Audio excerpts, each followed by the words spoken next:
The old monk looked up, shielding his eyes from the sun with his hands. The clouds looked strange, black and thick, curling like smoke above where he now sat on top of the mountain.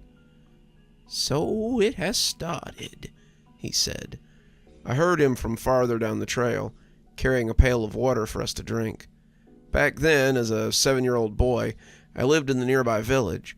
I always wished to learn from the monk. They know secrets, after all.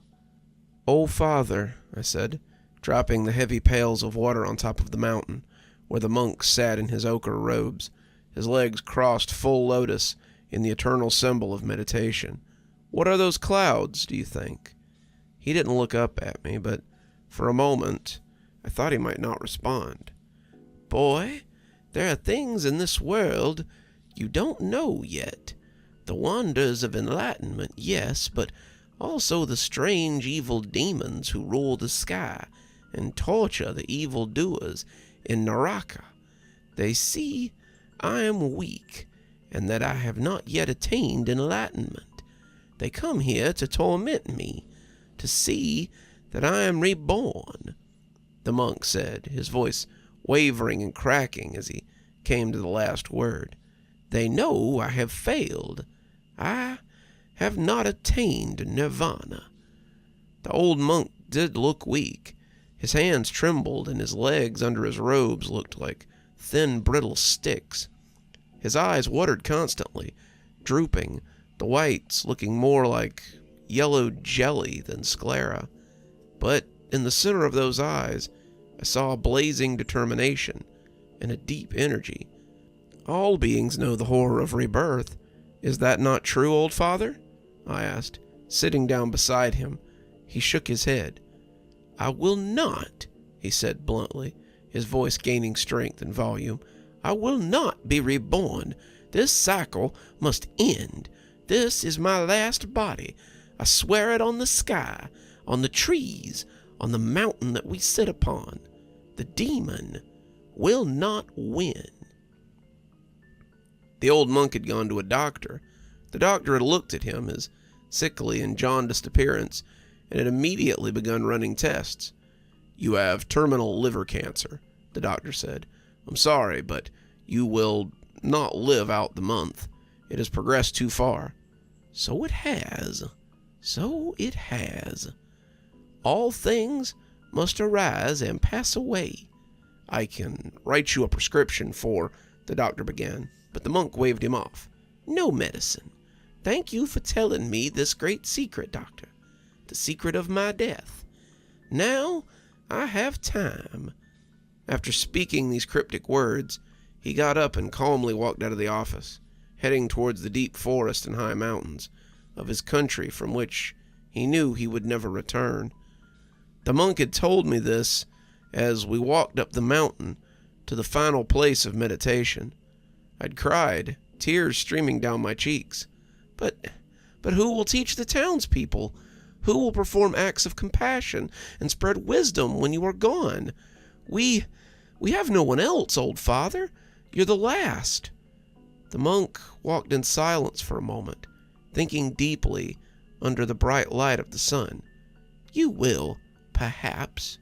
We have always passed on wisdom from big hand to small, from old to young. Someone will come, I believe. People who want to obtain the highest wisdom are rare, yet they exist, even in a world so far gone." Strange sounds came from the sides of the trail. It didn't sound like animals, but rather like high-pitched screaming and laughter. I could catch glimpses of black, hateful eyes in the brush, but when I turned to look, they had already gone. "Do you see?" I whispered. The monk nodded slowly, not a trace of fear in his voice. "They are not here for you. They are here for me." "But why?" "They're demons, my son.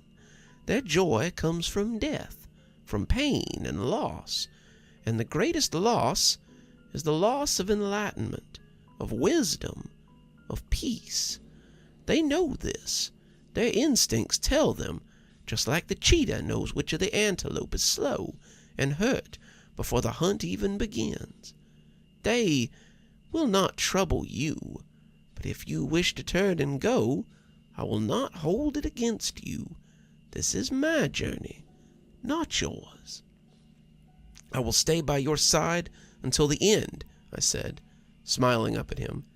He looked sad, but he still stood up straight and proud. Occasionally he would grab at his stomach and bend over, moaning. He would take a few deep breaths, and sweating and wavering slightly, he would return to the trail. But as I looked forward to where the trail ended, my breath caught in my throat. The sky had turned black over the peaks of the mountain. In the blackness, I thought I saw glimpses of eyes and a smile. Will they kill you, old father? I asked it in my most trembling voice. He walked on in silence for a long time, without answering. We made the top of the mountain. I had never been so high before, and the beauty of the view took my breath away for a moment. I stood there, staring out for hundreds of miles, seeing the rolling hills turned into flat plains and oceans. Towns shone on the land below us, looking dark and tiny, the people like ants. But the blackness of the clouds and the strange demonic noises from the forest ruined much of the beauty for me. Without ceremony, the monk put down his meditation pillow in the middle of a patch of soft grass. He looked down at it, then he looked over at me. I will not be rising again. You must return home alone after the end. I will. You've shown me fearlessness. I will be like you. I'm not afraid of death or demons, just like you. I can get home by myself. Your parents will worry, the monk said, but I shook my head. This is more important. I'll stay by your side until the end. You will not be alone. I'm never alone. I walk the path of the Buddha. He is here, by my side, on the trail and above, selfless and free as the wind. I'll follow him out at the end, I hope. We will go together without self. I didn't understand what he said, but I smiled all the same. Now I must sit and meditate. Time is short. Do what you will, my son. You were always a good boy, standing by my side, by the side of a man who is dying. The lightning and hail began within minutes of him sitting down to meditate. I tried to take refuge under the great canopies of the tree, but the monk got pelted with hail, great balls of ice that smashed and cracked against the ground. I saw some hit him on the head, causing streams of blood to run down his face and soak into his robes. Yet he never reacted, but breathed slowly in and slowly out, concentrating his mind on the final goal. As the storm worsened, lightning began to strike the top of the mountain. The blasts felt like bombs, and the trees split apart under the force of the explosion. But the monk did not react. I moved further into the woods, but not so far that I couldn't see the monk. I stood there, huddled and shaking, wondering why I'd come so far, and yet when I looked at the clear, calm face of the monk, my doubt disappeared. He's alone, dummy, I chided myself when the terror grew too great. Would you leave him to die? Stay with him until the end. Let him know that at least one person cares for his life. But the storm didn't end. It grew more intense, and from the darkness of the sky above, I saw many eyes looking down on the monk. They looked upon him with hatred and hunger, as if they wished to eat him alive. From the forest below, I heard many footsteps. There was great laughter, demonic and low. From the trees, I saw abominations emerge. On the trail and the paths they walked. I'd gone to the edge of the forest, but I could look down the mountain and still see the old monk. They looked mutated and sick, the demons below. Their skin had great gouges, blisters and cuts, maggots and pus pouring out from each wound. Some walked on 2 legs, others on 4, and they bit and clawed at each other as they walked, some snarling or shrieking, others laughing and chittering like hyenas on the prowl. The old monk by this point looked bloodied and hurt. The hail and the chunks of the trees from the lightning had hit his body over and over. From dozens of deep wounds, the blood trickled down his robes. But his head wasn't bowed, and he emanated peace. He's bloodied, but his head is unbowed, I said to myself, thinking. It seemed to have great relevance, but I couldn't understand why. As the demons approached, the lightning began to strike closer and closer to the monk. The ground shook with each blast, and I feared the mountain would fall apart under the strength of the crash. The first row of demons had seen the monk. The bloodlust and loathing had showed from their eyes, and it made me scared. When the wind blew, a smell filled the area, like burning sulfur mixed with the odors of decomposing bodies. I took a step back into the forest, trying to hide myself as best I could. But as they approached, the monk opened his eyes. Light seemed to stream from within him, great waves of it that came from those eyes. And for the first time in his life, he must have experienced the greatest bliss. His eyes widened, and eternity seemed to pour from deep within him. Those eyes never moved, but they seemed to see everything.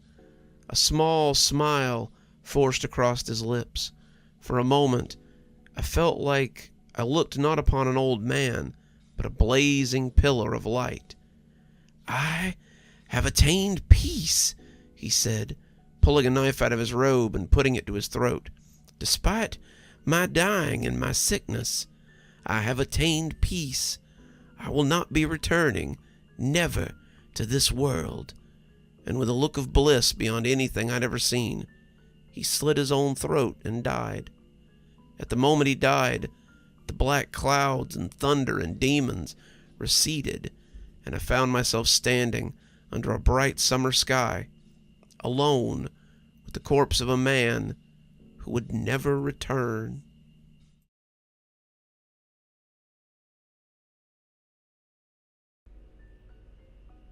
I live in a house of rules. I should explain. I moved here 3 months ago, flat number 27. The flat was a repossession. I never met the previous owner, and to date know him only from the posts I received in his name. I could make up stories of him vanishing or his screams being heard in the darkness one night, but that would be an exaggerated claim, and this is not a work of fiction, nor is it written to entertain. I had just got a new job, a promotion I'd waited years for. This was meant to be the next step to a greater life, but I needed to move quickly to save on the long drive each day. When I found this place, I was overjoyed. It was well located within my price range, and apart from being extremely run down and dirty, had so much potential. It's a duplex apartment with a guest room and a spare bathroom on the ground floor, and a dressing room with several storage areas on the top floor. The purchase was a complicated one, due in part to poor record keeping and the loss of deeds and plans of the house. What should have taken a month from start to finish took about 4 all told. Because of the length of time, I took several viewings, and each time was amazed by windows and cupboards that I couldn't recall from previous visits. Rooms seemed bigger and lighter, more inviting. Even the estate agent was baffled that her property listing documents were constantly wrong. The neighbors in the block of flats are an odd lot. They don't talk. They keep to routines you can set your watch by. When I first moved in, I tried to invite them to a housewarming, so desperate was I to meet new people. None of them came. They got in at the same time every day, and they never leave their houses. I never hear them moving around at night. One of them, a nervous man from upstairs who constantly fidgets and glances around, apologized afterward. He explained his lack of attendance was simply because he wasn't allowed to. At the time, I presumed he meant by his wife, but now I'm not so certain. And he was the only one I got to know since the move. I did my best to seem friendly, and even felt like I was making headway. Then I made the mistake of asking about the previous tenant, to which he made an awkward and short response before making excuses to leave. I haven't seen or heard from him since. The rules, as I came to understand them, became apparent over time. The first was sleeping only in the bedroom. I slept once in the lounge on purpose, dozing on the sofa, until I woke up to my arms trapped between the sofa and the wall. A wall that was several feet away when I closed my eyes a few hours earlier. I was overcome with a feeling, a very familiar feeling, that I was somewhere I shouldn't be. This feeling wouldn't leave me until I hurriedly stumbled up to bed, where I only felt truly safe when I hid under the blankets like a scared child. I only fell asleep once more in the lounge after that, but it was by accident. I was woken up once again with a feeling that I should leave, that it would be unsafe to stay, and that I shouldn't be here. This time, however, a sweater I had left across the room on the radiator was tied around my neck and pulled tight enough to leave striping marks on my throat. The rule of sleeping only in my bedroom stands alongside others, countless others. I learned that I should clean up my dishes immediately when I stepped out of the kitchen after depositing my plate and sat down on a safety pin that was jutting out of the back of the couch. I learned not to take showers for too long when the water suddenly turned scalding hot and remained so, no matter how much I desperately tried to turn it off, only to go back to the normal temperature when I tried it later.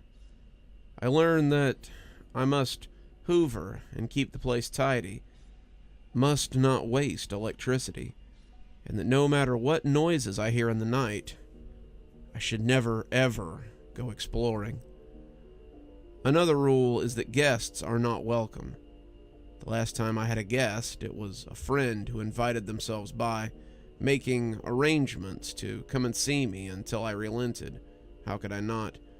Despite my concerns that I could not air down for the weekend. I spent the entire time terrified for their safety, and pretty much drove them away with my strange behavior accordingly. But there were no events. Such things made me bold, and I began to relax.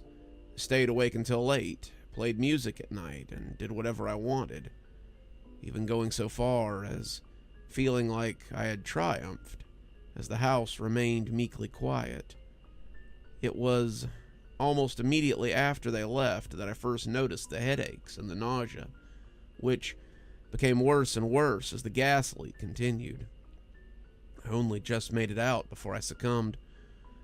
I have so many things I could tell you, example upon examples. I don't know where to begin. I need you to look past your skepticism and see that this is real, that this is more than coincidence, more than just child's play haunting. I'm not being haunted. I'm being ruled. The rules are only a part of it. They're the part I play. The rest is done without me, and not only that, but around me. The walls shift. Doors open some days that won't the next. The number of windows in my bedroom increases, one by one, over consecutive nights. Then there was only one again. There's a cupboard at the top of the stairs that changes its size quite regularly. One of the most terrifying experiences of my life was when I opened it and saw it went back several meters more than I remembered. When I walked in, somehow the door shut behind me. I groped in the dark, silently reaching out for a wall I knew must be there. Yet my fingers touched only air. I didn't know how long I fumbled around, but it was only as my panic rose that my shaking fingers found the wooden door. Have you ever woken up in a room with a chair sitting at the end of your bed? A chair that came from the dining room, which is down a flight of stairs and along a hallway. Have you ever walked into a room and seen a storage cupboard that wasn't there before? Have you ever observed more chairs on a staircase as you go down than there were when you went up? Have you ever entered a room looking for something, and then when you gave up and left, you realized an hour and a half had passed? I have lived all these things, and were I a better, more scientific man, I would have kept a running log of all of it. I would have found proof I need to show the world that I'm not crazy, that this is real, that it's a nightmare I'm living. 5 hours have passed since I sat down to write this. I'd hoped to prepare some lunch today and pray there are no drawing pins in my bread like last time when I realized that I hadn't cleaned up. Instead, it's getting dark. I now live a life of routine like my neighbors. I just turned off the music. No loud noises after dark is one of the rules. It's the one I hate the most because it makes me feel so alone. Lights left on in rooms that are empty, or too many in one room, are prone to fusing, or even shattering without warning. So I currently only have the glare of my computer screen, the television, and a lamp. Soon, I'll be going to bed. The doors that shut behind me as I head up to bed lock.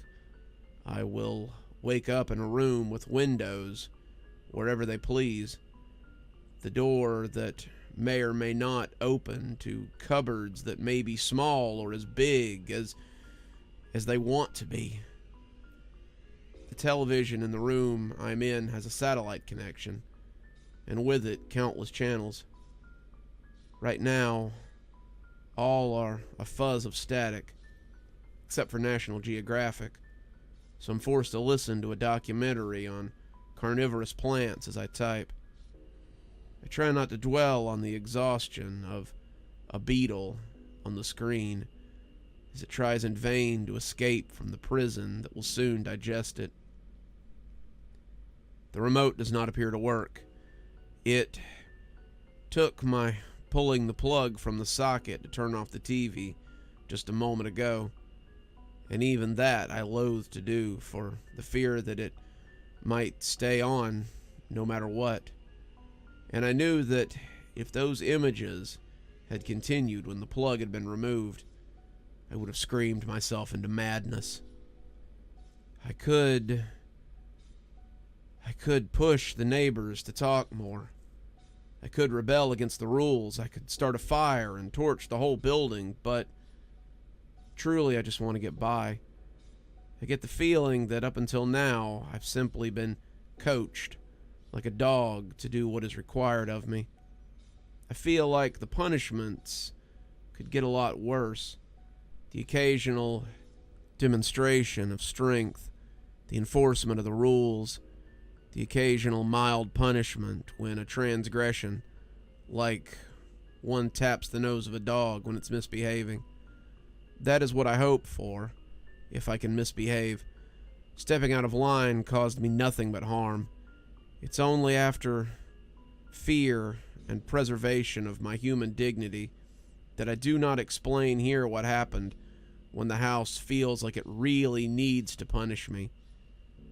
Needless to say, the scar will be with me for the rest of my life. Which brings us to here. I can't go on. I took the decision to write this with the remaining fight I still have in me, to at least ask for help. I can't do it over the phone. I can't write a letter. My only hope is to write it into a story, inconspicuously and without the details that might draw attention to the content. All I can hope is that someone might see enough to spot my cry for help, that they find a way to contact me where I can get the lifeline I need to escape.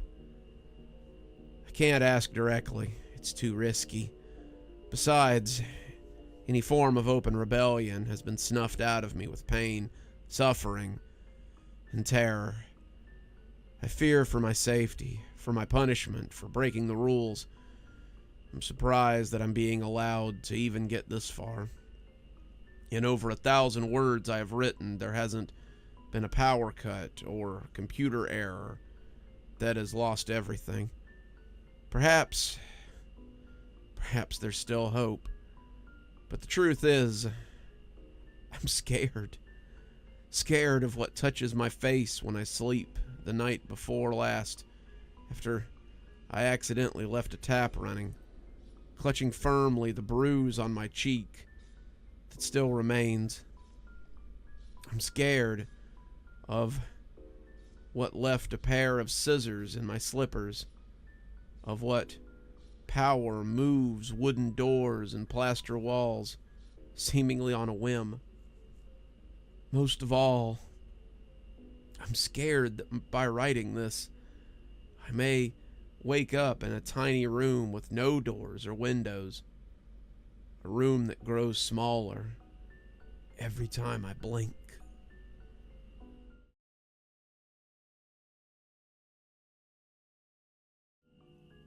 I'm shaking as I write this. I've thought about calling the police, but I haven't figured out if I'm losing my mind or if my entire family has lost theirs. Maybe I'll wake up soon and this will all be a terrible nightmare.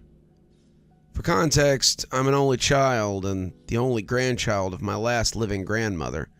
A couple of weeks ago, while I was at work, I received a phone call from my mom informing me that my grandmother had fallen in her kitchen. Mom said that my Uncle Lou was with her and already in the ambulance. Paramedics suspected she had a fractured hip and somehow had sliced open her foot. She was sedated due to the pain, but was otherwise responsive and fine. I immediately asked if I should meet them at the hospital. My mom said, No, don't leave work. We'll update you once we know more. So, I waited. I love my grandma, but she's probably the most stubborn woman I've ever met. She has a home remedy for just about anything, and loathed seeing a doctor. So I was sure that she wouldn't be fun to deal with from the confines of a hospital bed. It doesn't help that Grandma absolutely refuses to use a walker or a cane, despite her debilitating age, and won't leave the house to live in a nursing home. 6 months ago, Uncle Lou moved in with her to help out. Not that he said it out loud, but I've always suspected he did it more for free rent, though. With nothing else to do, I sat at work, distracted, and waiting for a phone call from Mom with news. The call didn't come through until long after I'd gotten home and was brushing my teeth for bed. Apparently, Grandma was awake now and doing fine. She would need surgery for the broken hip, but they were able to get the laceration on her foot stitched up and bandaged. I asked to speak to her, so Mom held the phone up to Grandma's ear, and I told her that I loved her and I'd come see her once she was discharged. The hospital only allowed 2 visitors, and Mom and Uncle Lou refused to leave her side. "Hi, honey," Grandma said through the receiver. "I'm okay, but they won't let me leave." My mom's voice in the background exasperatedly explained that she needed surgery. "So they tell me. I'm fine, Anna. Come see me when I get home and we can play cards." I smiled, promising to visit, and said goodbye. She was discharged the following week and sent home. The hip replacement was successful, but she developed a nasty infection on her foot. Between the 2 ailments, Grandma was confined to her bed. Once she was comfortable at home, Mom gave me the okay to come over, so I made some chicken and dumpling soup and sat in a chair beside her bed while Mom spoon-fed Grandma. "There you go, Mom," my mom encouraged as Grandma sipped the broth off the spoon. I could tell that Grandma was wildly out of it. I had been expecting an earful about having to use a bedpan due to the cocktail of narcotics and antibiotics, but she merely grumbled in annoyance at Mom and Lou's constant hovering. For what it was, she seemed in good spirits, if not exceptionally tired. After about 2 hours of small talk and a soup mishap, I got up to leave. Mom saw me to the door. "She'll be fine, Anna. Lou and I are taking care of everything. Don't worry." I left feeling optimistic that my grandma would be back to her old Spitfire self relatively soon. But that visit with the soup was over 2 weeks ago now. Not long after, Mom took a leave of absence from work and holed up in Grandma's house with Uncle Lou. Each time I called, Mom gave a new excuse as to why I shouldn't visit. Risk of infection, flu season, fatigue, bowel issues, you name it. At first, I accepted these excuses at face value. They seem legit, but I can't even get Mom to put Grandma on the phone anymore. I made more soup yesterday and dropped it off, but Uncle Lou met me at the door and said it wasn't a good time, but he'd make sure she got it. "And we always let her know when you come to call," he assured. I noticed that there was an intense floral and antiseptic smell coming from the doorway. "Your mom won't stop cleaning," he explained. Frustrated, I called and complained to my father on my way home, but he defended Mom like always. She's always been like that. They're extremely close, your mom and your grandma. And Lou, well, this just seems like classic Lou. You know, this is the first time they've really had to face the reality of their mother's age. They're just protective and scared to lose her. I figured he was right and hung up the phone, feeling a little less unsettled. On Grandma's 89th birthday, however, I decided I wasn't going to take no for an answer. I would go over there and give her the present I had purchased for her, a new thriller by her favorite author. I arrived at the house in late afternoon and noticed all the blinds were closed. Being that it was a warm spring day, it was common for Grandma to have all the windows and drapes open, letting in both the sunlight and the fresh air. I knocked twice on the front door, but no one came. I knocked again with no answer. I tried the door, but it was locked. I paused for a moment, considering that maybe no one was home. Maybe Grandma had a follow-up with her surgeon. But both cars were in the driveway, so I knocked again, louder this time. The door opened a crack, and a foul odor filtered out, nearly choking me. "Mom?" I exclaimed, when her face appeared on the other side of the door. "What's that smell?" Seeing it was only me, she opened the door another inch. The infection's gotten worse, but we're monitoring it." "Should I call an ambulance?" I asked in a panic, pulling my cell phone out. No, Ann," she quickly reassured me. We have it handled. I stopped by and picked up refills on her antibiotics earlier, and we've been on the phone with her surgeon." Relieved, I took a deep breath, but the smell was so overpowering. "Mom, that smells ungodly. Why don't you open the windows?" We tried, but she's got so cold." Mom shrugged and didn't move. "Can I come in?" I asked, attempting to look over her shoulder into the dim house. I really didn't want to go inside due to the smell, but if Grandma wasn't doing well, I wanted to see her. "I don't think it's a good idea." "Where's Uncle Lou?" "Upstairs in his room." Her voice was reassuring, but the smell turned me aside. Surely a smell like that could only mean bad things. I pushed the door open and Mom protested. Just come back another day when she's feeling better. I promised you that Lou and I have this under control." In the kitchen, the odor was strong, but mixed with the smell of bleach. I couldn't tell if that made it better or worse. "At least let me see her and give her birthday present." Mom looked down to see the wrapped gift in her hand. "Of course," she said. "Gosh, I'm sorry. I've been so preoccupied. I'm sure she'll love it." At that moment, Uncle Lou came trotting down the stairs and smiled at me. "Anna, Mom will be so happy you're here." I looked at my mother incredulously. She was staring at her feet. What was going on? Uncle Lou continued down the hall, and I could hear him as he opened the door to Grandma's bedroom. "Mom, you have a visitor for your birthday." The smell of the house was searing my nostrils, but I wasn't going to let Grandma know I was repulsed by it. Mom led me down the hall to Grandma's bedroom, instructing me along the way to put on a brave face. I plastered on a smile as I turned the corner into the room. Grandma was sitting up in bed, and Uncle Lou had taken a seat on the mattress beside her. His body obscured most of the view, but I could see her feet were stuck out from under the quilt. The toes on her right foot were black with crumbling toenails and festering sores. The sheets under her heels were stained yellow from dried pus. Lou was prattling on to her, but Grandma wasn't responding. "Isn't it nice for Anna to come and see you on your birthday, Mom? Goodness knows you've been through a lot this month. She got you a present." He turned expectantly to me, his profile just enough to reveal Grandma's form where she sat up against the pillows. I'll try to explain the horror I witnessed, but I know that words will never do it justice. My stomach flipped and I froze. Grandma's dull, lifeless eyes stared straight ahead at the wall, unblinking and glazed over. Her eyelids were crusty and her jaw hung widely agape with sagging lips, revealing a gray fuzz that had begun to coat her tongue. Uncle Lou patted her leg while Mom hastily pulled the quilt back up over her feet. I barely heard as Lou exclaimed how cold she'd been from the infection. He picked up a tissue from the box on the nightstand and began dabbing at the corners of her mouth.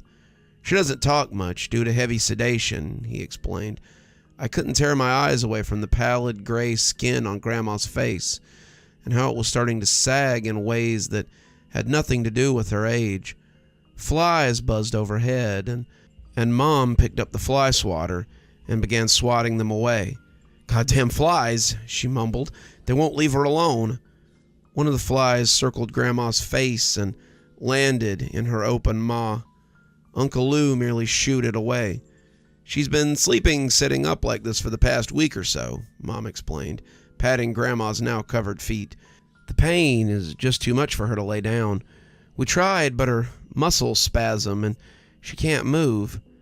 My knees were shaking and I could all but back out of the room, reaching for and pressing myself against the opposite wall. Vomit crept up the back of my throat. "It's okay, Anna," Uncle Lou said from inside the room.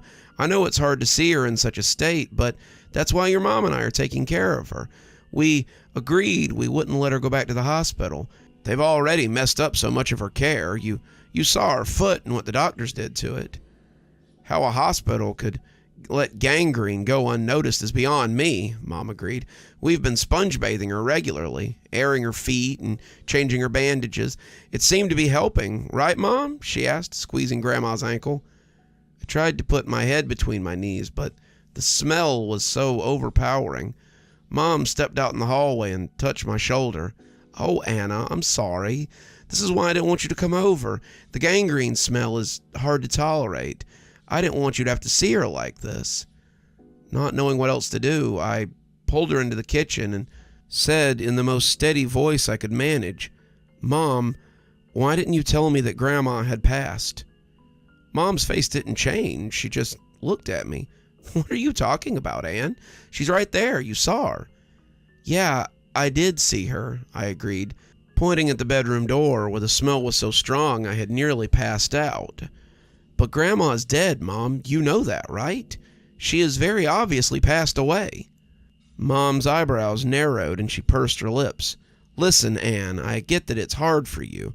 Hell, it's hard for all of us, but if you're saying this just to hurt me, it's not going to work.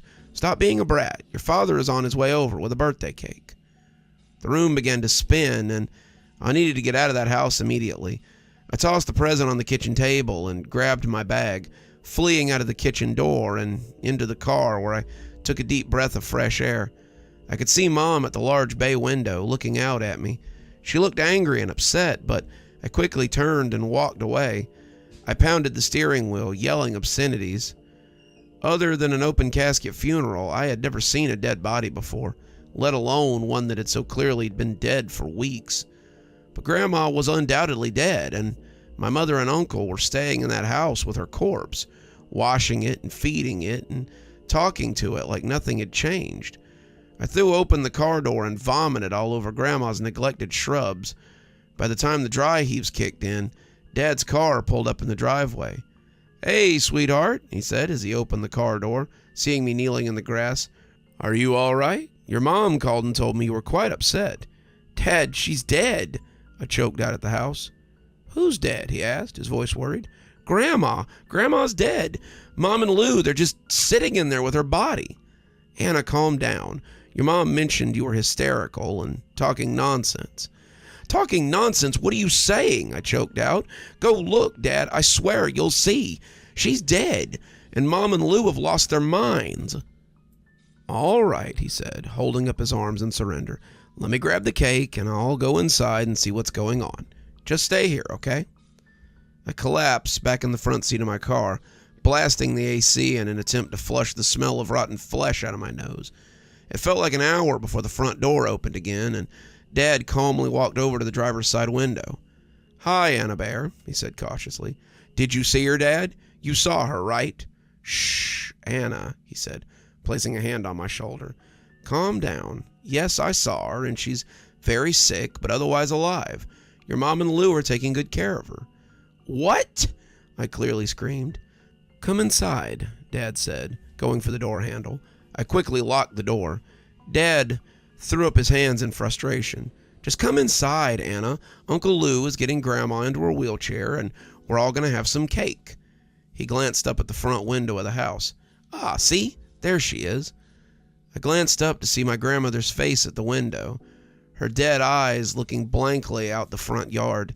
Rigor mortis had made it so her body couldn't sit in the wheelchair just right. Even from a distance and through a pane of glass, I could see death in her eyes and the shocking gape of her mouth. Her face looked even more twisted now, as if she'd taken her last breath in a tremendous amount of pain. But what made me scream in abject terror was that her cloudy pupils seemed to turn ever so slightly towards me. I threw the car into drive and sped out of the driveway, ignoring the shouts of my father and Uncle Lou as he burst out the front door. I didn't dare go home, where I was sure my father would follow. Were they right? Was she actually alive? It's not like I checked for a pulse or air in her lungs before I took off. I didn't touch her at all. Could it be me then? Was I the one having a nervous breakdown? I don't know what to do now. I'm absolutely terrified. Worst of all, when I close my eyes, all I see is my grandmother's rotting face.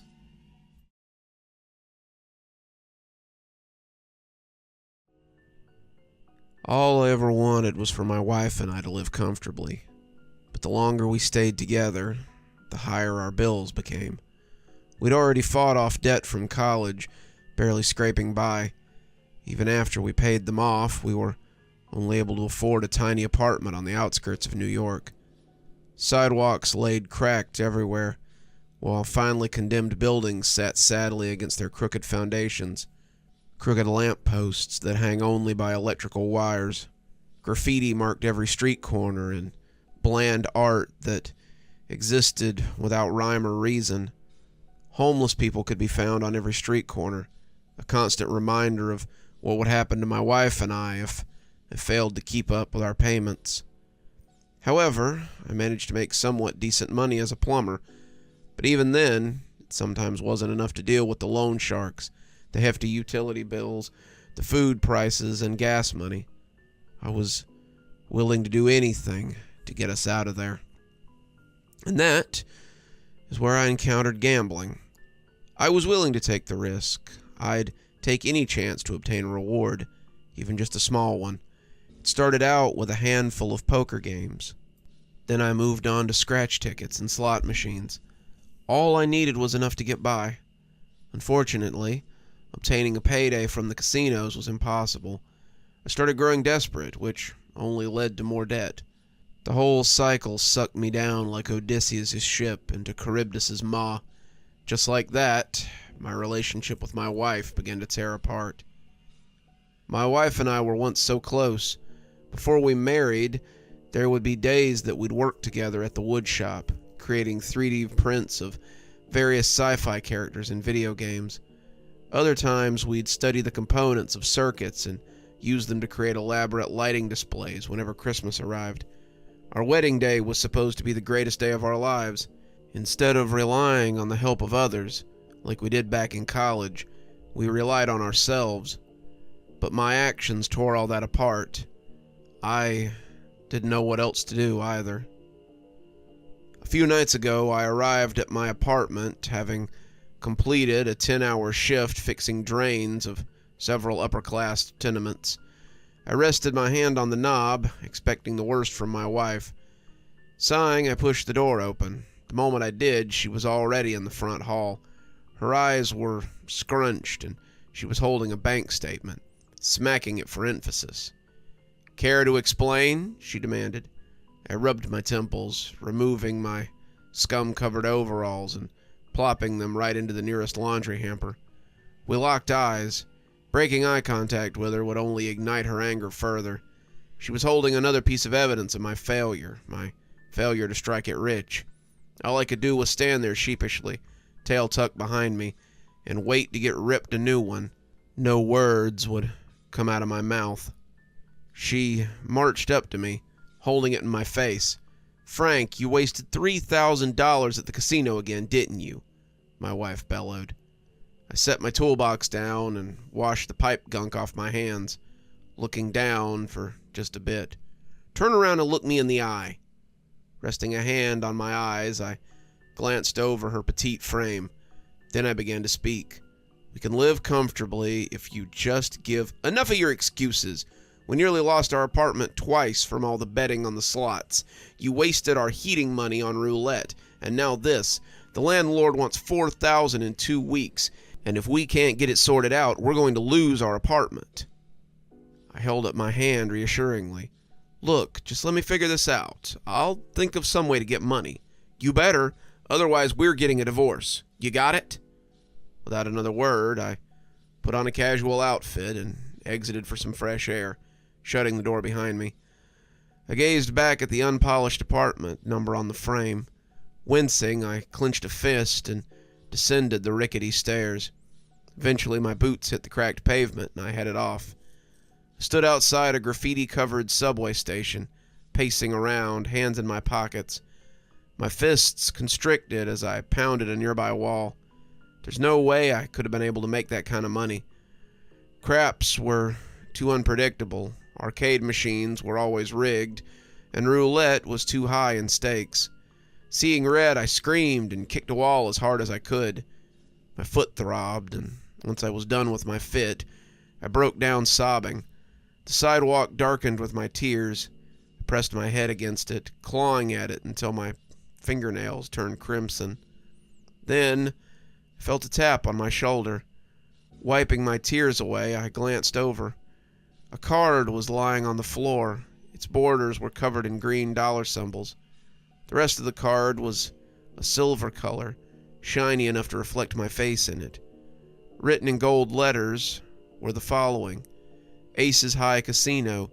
Win 1 round of blackjack and earn $50 million. No monetary wager needed. Table 777. My eyes lit up.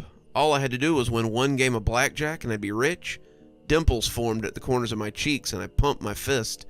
I nearly clicked my heels in joy, but I decided against it. I'd already caused enough of a scene already, and I wanted to make sure nobody knew my secret. When I flipped it around, it had an address also written in gold letters. Despite the address being in an unknown area, I still managed to pull it up on my phone's maps and arrive without much struggle. The casino itself was a pigsty, to say the least. Smokers polluted the air and the prison-gray interior. Slot machines with broken lights clicked and whirred while cheap dice clattered against tables with peeling felt. Meanwhile, the concrete floor was covered in colonies of roaches while neglected beer bottles sat against the rugs of several tables. The only thing that was well kept was the bar and a room draped with navy blue curtains and gold sashes. Emblazoned over the doorway was the number 777. This was the first time I'd entered a casino smiling. For once, I thought this was my lucky night. When I pushed the curtain away, they revealed a room with an ornamented black wallpaper, an assortment of oak desks, and other furniture. The walls were covered in fine Baroque paintings. On the floor was a single blue carpet covered in opulent tapestries. I followed the back wall to a single dealer table coated in green felt. 2 seats were present, with one person taking the seat on the left. He was shaking with what I assumed then was excitement. Behind him was a dealer, a trim man with blonde hair and a top hat over his nose and eyes. He wore a dapper tuxedo free of blemishes that shimmered in the light of a single hanging gas lamp. His skin was pure, free of moles, glistening with a slight amount of glitter. "Why, hello there," the man spoke, his voice slicker than the gel in his hair. "Are you here to win big?" Unlike the loan sharks, his teeth were cleaner than a freshly washed plate. "Yup, deal me in," I said, straightening my back, shuffling into the last seat. The other player had his jaw locked together. His eyes were drooping and bloodshot. Sweat pooled around his brow like glass beads. Just like him, I always felt nervous about losing, so their reactions were understandable. "You know the rules of blackjack. I deal out cards. You say hit me if you want more cards. You get closest to 21 without going over. Dealer only draws 2 cards, and you can also surrender your cards for half your bet.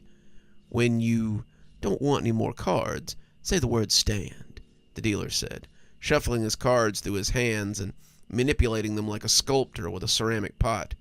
I double blinked. "Wager? What do I bet with?" "Play a game, and I'll tell you." The mystery man focused on passing out the cards. First, he brought out 2 cards for himself and dealt 2 more to each player. Instantly, he flipped over his cards. Jack King, 20. I clutched the velvet black card, seeing what I was dealt. A 10 and a 7 of hearts. I forced my face into a neutral smile. My stomach twisted. There was no way I could get 21 that easily.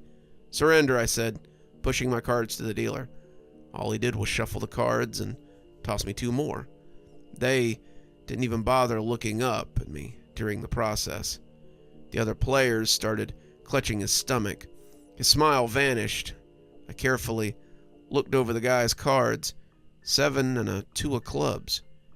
"Hit me," the guy on the left choked out. An ace of spades. Total of 10. Sweat trickled down his head like a shower in April. His eyes welled up with tears, while foam developed in the corners of his mouth. I raised an eyebrow, wondering what his deal was. I knew the stakes of gambling, but my sixth sense was telling me something was just not right here. No, that couldn't be true. Even if there was some kind of string attached or fine print I didn't read, I couldn't risk giving up on that kind of money. Besides, this might have been my only chance to obtain such a vast reward without much risk. "Hit me," the man wheezed. 5 of hearts. His teeth chattered. While I waited for my turn, I stood up and walked around the room, getting a closer look at all the ornate gadgets and such. My eyes focused on a painting on the leftmost wall.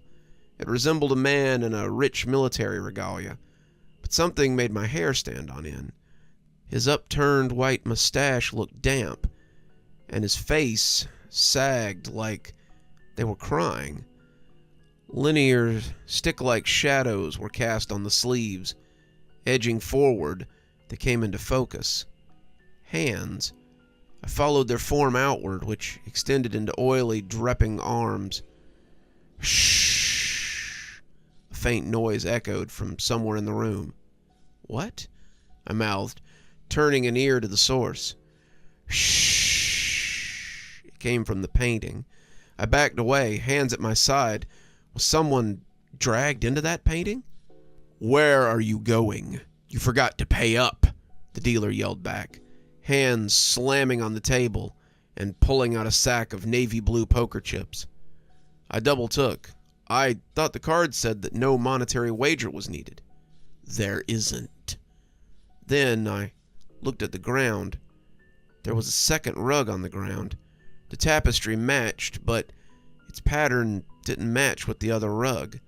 It was off-center from the rest of the decorations, like someone didn't even bother setting it up properly. Taking a closer look, I could hear faint whispers coming from it too. When I looked back up, the guy on the left was gone. I rushed over, checking his cards. A total of 25. Swallowing saliva, I stood in confusion, wondering what to do next. I scraped my fingernails against my palm. I needed that money. If I didn't get it, I'd lose my wife and my apartment. And what about loan sharks? Only God knew what would happen to me if I didn't pay up. What was I going to do? What would happen if I lost? Would I turn into another object, just like the other guy? Or would it be a worse fate than that? That's because there isn't a monetary wager. I'm still taking half of what you owe. In my game, your payment is in pain. A sharp stab punched my left side. It felt heavier than before, like my veins were replaced with tungsten. I grabbed my fingers around my chest. The area around the pain almost felt like a tumor. Brushing around the area, I could make out a cylindrical mass. I tried to inspect it some more, but the pain overwhelmed me, and I crumpled to the ground. I crouched down on all fours, trying to get back to my seat, but the pain froze me in place. Reaching out a hand, I called out for help, but I got nothing. Slithering away, I pulled back the curtain to the entrance of the casino. I spat on the ground from the bludgeoning pain. Don't feel out of luck? You can still surrender once more and have 2 chances left. The dealer smiled, adjusting his hat. It was only a glimpse, but I caught a look at his upper face. His eyes were on his hat, and his forehead was blank. The dealer looked plucked straight out of an Alice in Wonderland book. What or who was this guy? Think long and hard about it. I saw you arguing with your wife. I clambered back to my seat. I still didn't know what the dealer did to me. Something in me forced me to get back up and keep playing. More questions ate at me the longer I played. How did he know that information? Then I remembered feeling a tap on the back at Grand Central Station. The card that brought me here. He couldn't have been human. Was he some kind of demon? I didn't bother asking. There wasn't any way he would spill the beans about his nature anyway. After what seemed like hours, I managed to writhe back to my seat, slumping over the table like I'd just had the worst hangover. Ready to try again? The charming man said, resting his chin on his interlocking hands. Reluctantly, I gave him a thumbs up. He took back the cards and began manipulating the deck again. I analyzed every move he made. None of the cards were tricked. He wasn't second dealing, and he didn't have any aces up his sleeve. Never revealing anything under the table either. His honesty was the only thing that brought me any reassurance. Still, keeping an eye out was critical. The dealer revealed his cards. 2 tens again, 1 of spades and 1 of hearts. His face was harder than diamonds and glowing like one, too. Not a pleasing glow, but one that vexed anyone that dared to glare at it.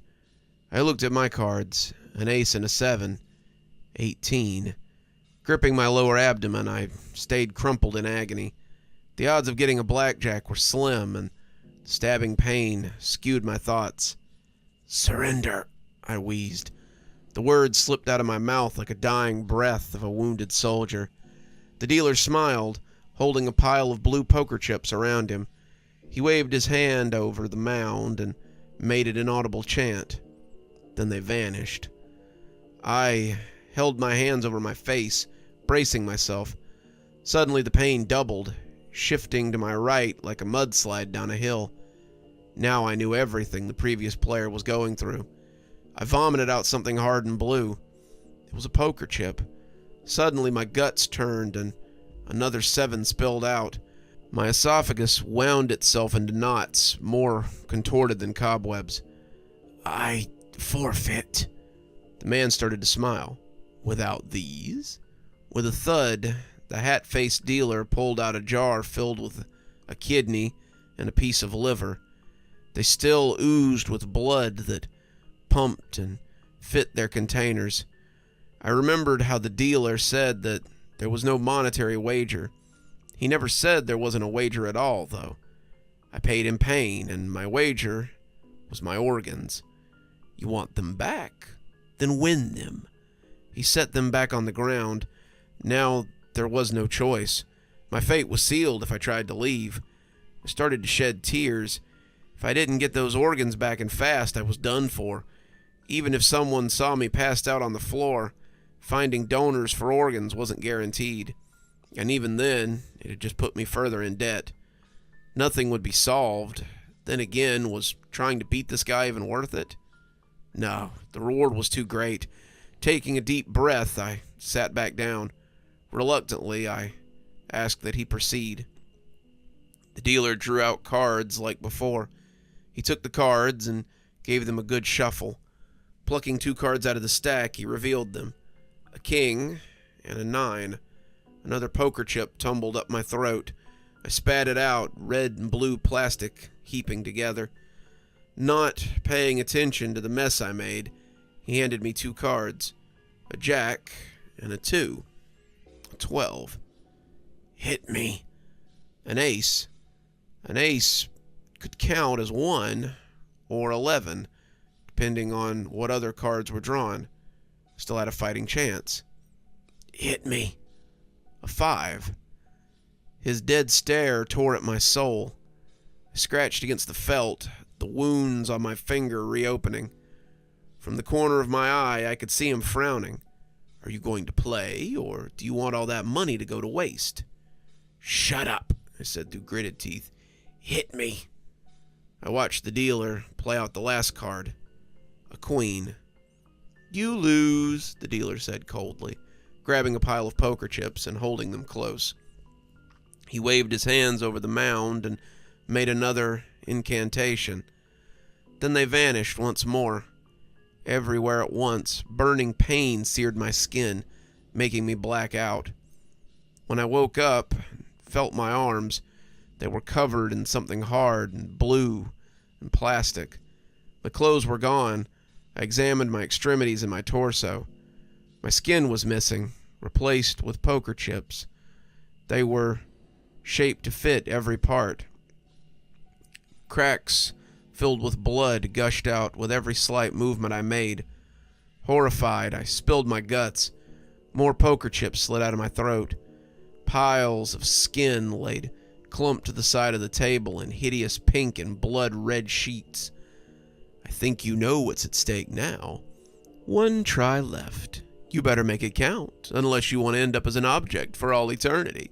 The rigidity of my plastic-coated skin made every movement expose more and more cracks, searing my muscles. I groaned as I raised myself up. Crimson liquid dampened the table.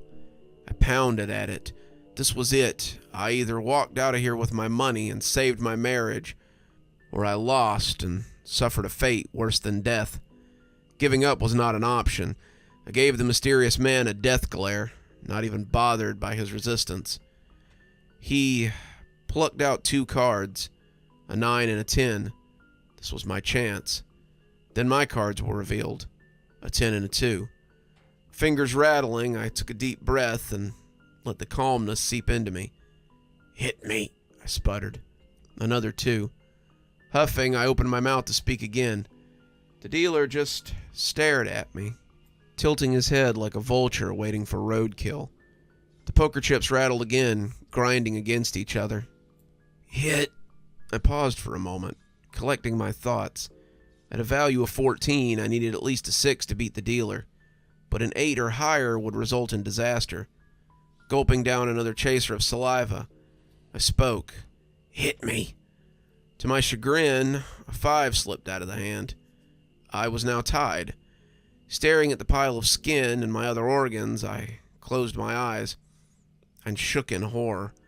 An ace or a 2 were the only cards I could draw in order to win. I looked down at my cards, sweat dripping on the table. With a quick glance, I gazed at the eyes on the man's silk hat. "Don't keep me waiting," the man demanded. I'd begun to hyperventilate. His stare grew more intense the longer I waited. His confident smile turned into a frown of irritation. Eyebrows and mouth were twisted into a hideous snarl. He rattled his fingers against the dealer's table. The cacophony made my ears go numb. Then I whispered, "Hit me." The man darted up, smiling back in anticipation.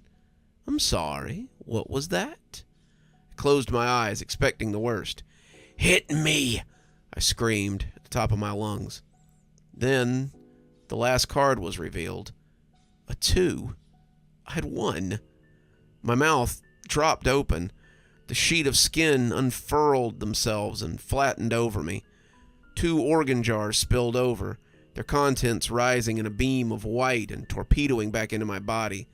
Immediately, I yelped at the top of my lungs, clicking my heels and doing a little jig. I regained my strength, instantly looking around for traces of my prize. For several minutes, I wasn't able to uncover anything. Staring directly at the dealer's face, I asked him to reveal the prize. "I don't have it with me," he said blankly.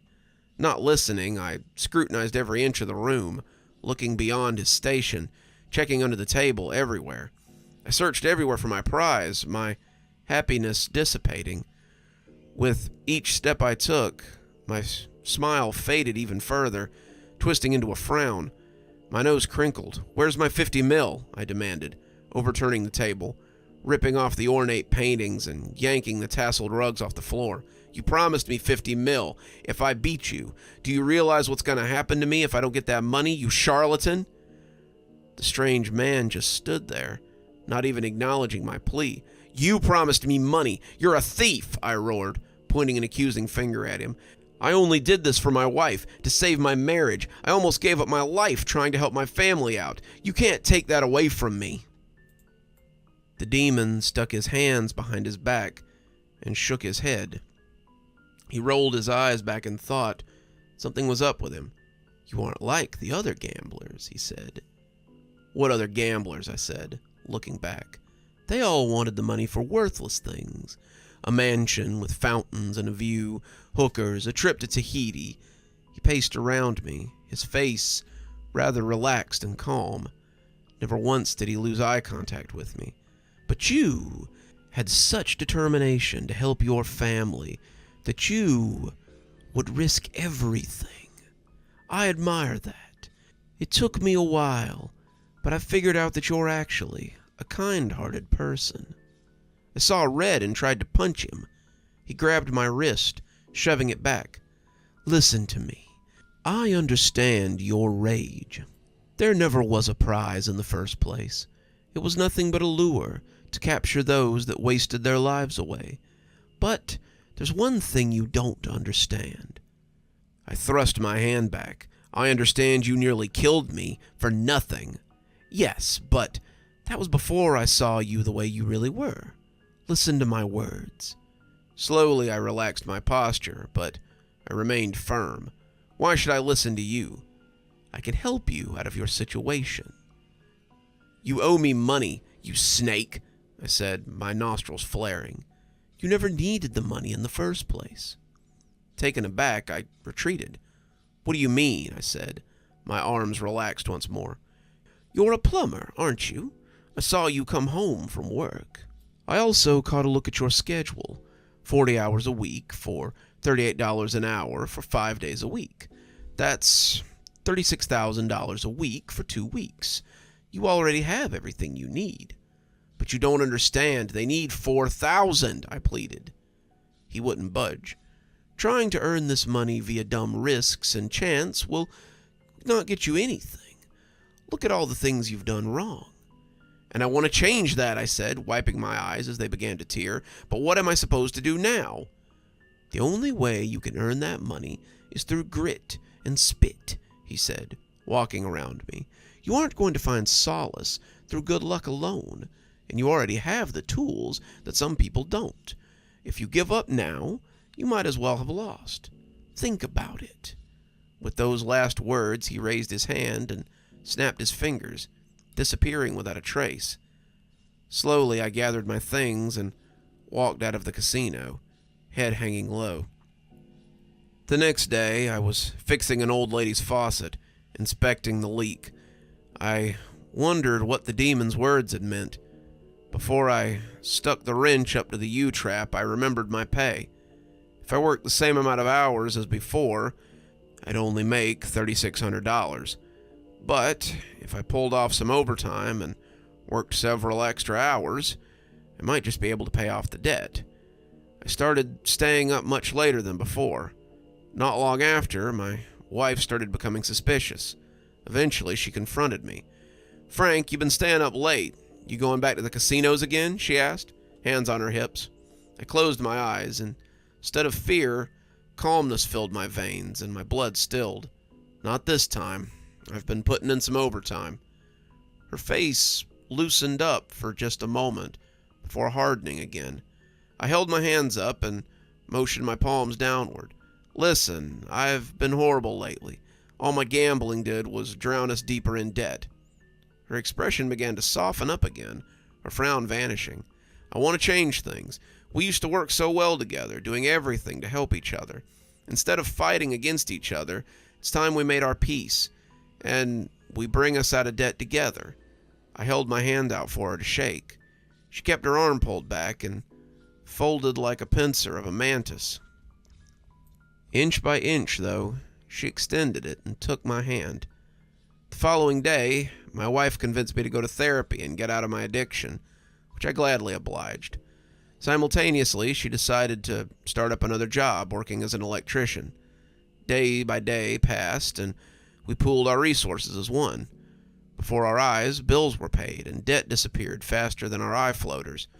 Our financial status wasn't the only thing that changed. Her once crusty mood lightened up, and she began to smile more. She began to believe my words and began to respect the changes I made. And then we paid off our rent. We got a letter from our landlord saying that we now were even. The moment that letter came in, we embraced each other. The only question now was, what were we going to do with the extra money? Not long ago, we ended up earning enough to create our own 3D project, this time of a companion cube. Day after day, we create more projects. Although we weren't as happy as our days back in college, we still could make the best of what we had. In retrospect, the hat-faced man put up a good fight, but I managed to come out of the casino with more than I'd gone in with. It wasn't exactly money, but it wasn't worthless either.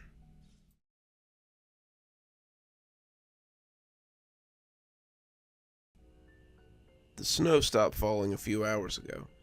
What was once an overcrowded city is now a frozen wasteland. You can hardly distinguish the houses between them. The roofs are barely visible above the snow accumulating during the last month.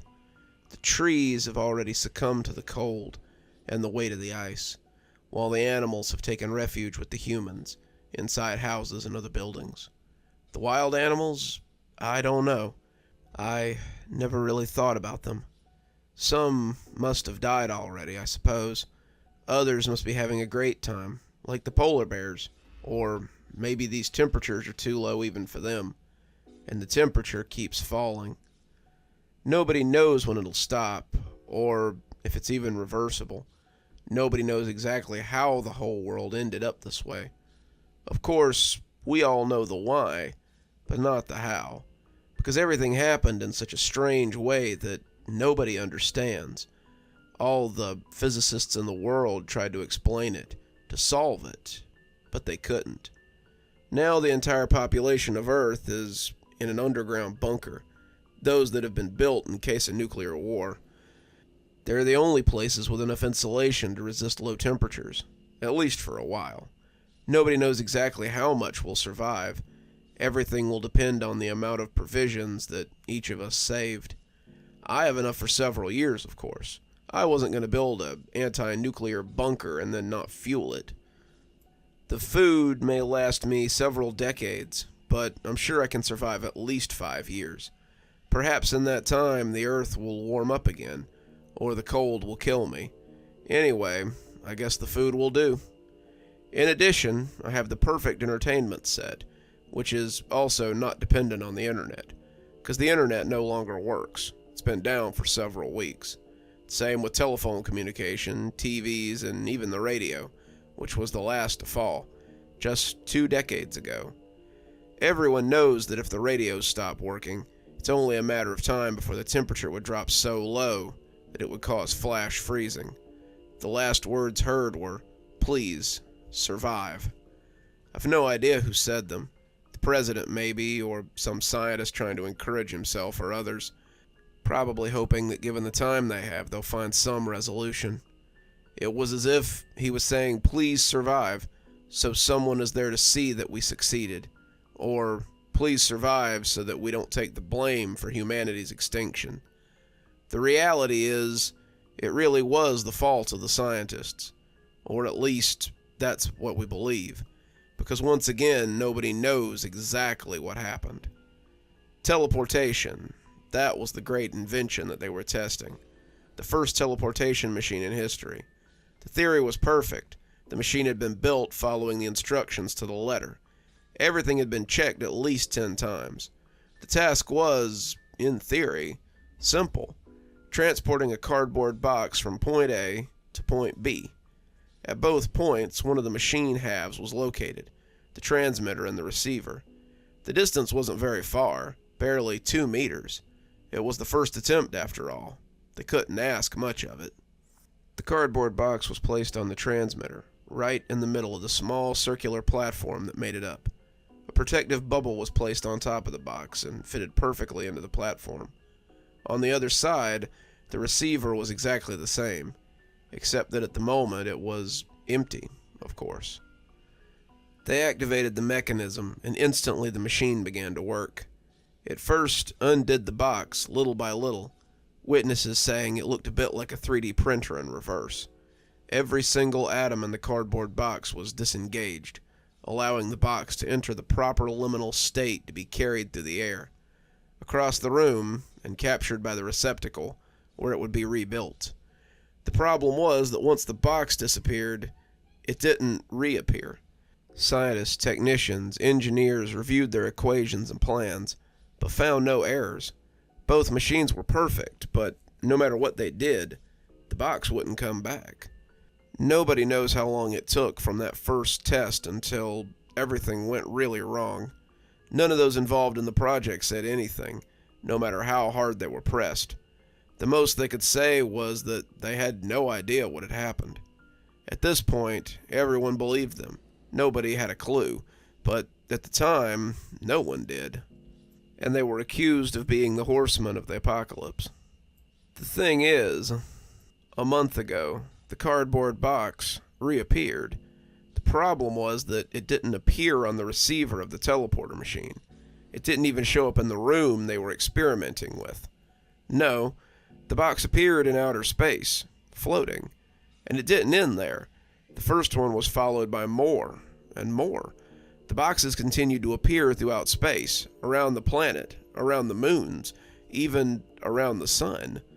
The satellites were blocked because the cardboard didn't allow the waves to pass.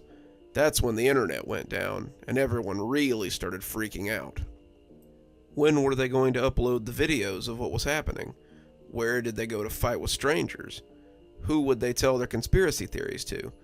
Television was the next thing to fall. Everything was desperate. Everyone was desperate, except for the owners of the newspaper, who were able to put the old printing presses back in operation. The world seemed to go back to the beginning of the 20th century, when only paper newspapers and radios existed. Antique dealers made money, selling old radio sets that had been forgotten for decades. The last image NASA received from the space telescope was so strange and terrifying that no one knew what to say. Not even the news headlines were able to come up with a sensational phrase. The reality was worse than anything they could exaggerate. Space was filled with cardboard boxes. Literally. The image from the satellite had shown NASA that the boxes were not only around the Earth, but also around all the objects in the universe. Planets, stars, even galaxies. It was as if all the empty space in the universe had been replaced with cardboard boxes. All because an experiment had went wrong. In the first week, The sky seemed to be on fire. Looking up, large flares could be seen streaking across the sky, caused by the boxes crashing into Earth's atmosphere and burning up in the process. And since the boxes were everywhere, the whole sky was constantly crossed by flames. Eventually, the flames stopped, and darkness engulfed everything. The boxes had blocked out the sunlight. That's when the temperature started to drop. The snow soon appeared, covering everything. It wasn't long until the entire population had to take refuge, and the temperature just kept dropping. No one knew what the limit would be, just as no one knew whether it would be reversible or how long we would survive. For my part, I didn't have much hope. I was never someone who understood much about science, but I'm sure that if the boxes were still up there, it'll all be over soon. I'm not even sure if all the supplies I have will do any good. The bunker, after all, was built to survive a nuclear disaster, not a permanent winter. The walls are thick and well insulated, but I can already feel the cold coming in. I have a stove, but only one, because I never thought it would be so cold. It was never so cold here where I live, and no one ever told me to worry about that. I should have grabbed another one before I went in, but all I got were blankets. All the ones that were in my house, which weren't many either. I already have one around my body, because I started shivering just now.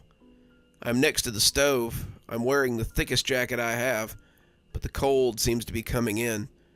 It's been almost 3 days since I got into the bunker. The radio is static, and I don't even have the heart to watch movies.